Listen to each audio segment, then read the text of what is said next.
Alice's Adventures in Wonderland by Lewis Carroll.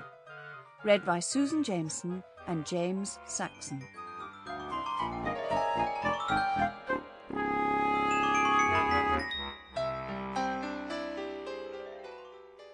Alice was beginning to get very tired of sitting by her sister on the bank and of having nothing to do. Once or twice she had peeped into the book her sister was reading, but it had no pictures or conversations in it. And what is the use of a book, thought Alice, without pictures or conversation? So she was considering in her own mind, as well as she could, for the hot day made her feel very sleepy and stupid, whether the pleasure of making a daisy chain would be worth the trouble of getting up and picking the daisies, when suddenly a white rabbit with pink eyes ran close by her. There was nothing so very remarkable in that, nor did Alice think it so very much out of the way to hear the rabbit say to itself, oh dear, I shall be too late." When she thought it over afterwards, it occurred to her that she ought to have wondered at this, but at the time it all seemed quite natural. But when the rabbit actually took a watch out of its waistcoat pocket and looked at it and then hurried on, Alice started to her feet, for it flashed across her mind that she had never before seen a rabbit with either a waistcoat pocket or a watch to take out of it. And burning with curiosity, she ran across the field after it, and fortunately was just in time to see it pop down a large rabbit hole under the hedge.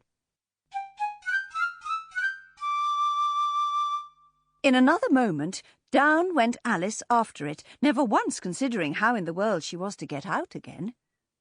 The rabbit hole went straight on like a tunnel for some way, and then dipped suddenly down, so suddenly that Alice had not a moment to think about stopping herself before she found herself falling down a very deep well.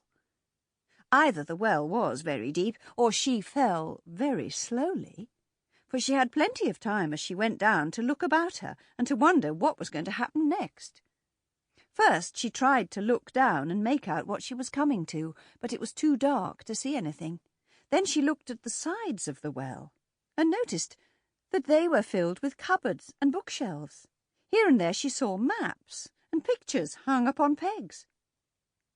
She took down a jar from one of the shelves as she passed. It was labelled orange marmalade, but to her great disappointment it was empty. She didn't like to drop the jar for fear of killing somebody, so managed to put it into one of the cupboards as she fell past it. Well, thought Alice to herself, after such a fall as this, I shall think nothing of tumbling downstairs. How brave they'll all think me at home. Why, I wouldn't say anything about it even if I fell off the top of the house, which was very likely true. Down, down, down. Would the fall never come to an end? I wonder how many miles I've fallen by this time, she said aloud. I must be getting somewhere near the centre of the earth. Let me see, that would be 4,000 miles down, I think. For you see, Alice had learnt several things of this sort in her lessons in the schoolroom, and though this was not a very good opportunity for showing off her knowledge, as there was no one to listen to her, still it was good practice to say it over. Yes, that's about the right distance. But then I wonder what latitude or longitude I've got to. Alice had no idea what latitude was, or longitude either, but thought they were nice, grand words to say. Presently she began again. I wonder if I shall fall right through the earth. How funny it'll seem to come out among the people that walk with their heads downwards. The antipathies, I think. She was rather glad there was no one listening this time, as it didn't sound at all the right word. But I shall have to ask them what the name of the country is, you know. Please, ma'am, is this New Zealand or Australia? And she tried to curtsy as she spoke.